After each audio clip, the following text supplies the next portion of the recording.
Hello guys, pag-usapan lang natin si Alden Richard at ang pamangkin ni Catherine Bernardo. Mukhang malapit na guys ang pamangkin ni Catherine Bernardo kay Alden Richard. Kitang-kita naman natin guys sa bata na talagang ang saya niya.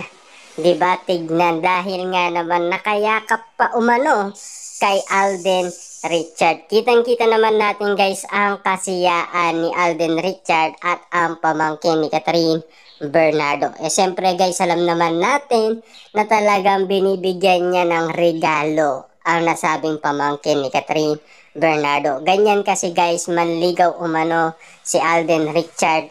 Pati ang mga pamangkin ni Catherine Bernardo ay meron mga regalo, 'di ba?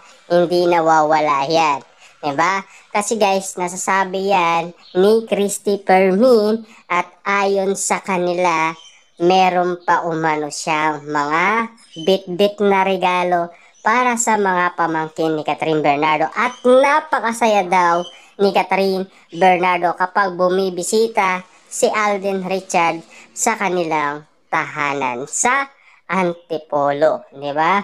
Kitang-kita naman natin kasi guys na talagang grabe ang pangyayaring sitwasyon na nangyari umano kay Catherine Bernardo, na kung sino man ang magpasaya sa kanya at magpaligaya dahil sa kanyang nangyaring iwalayan. Siyempre hanggang ngayon talagang bit-bit pa ni Catherine Bernardo sa kanyang puso't isipan ang iwalayan, Katniel. Diba?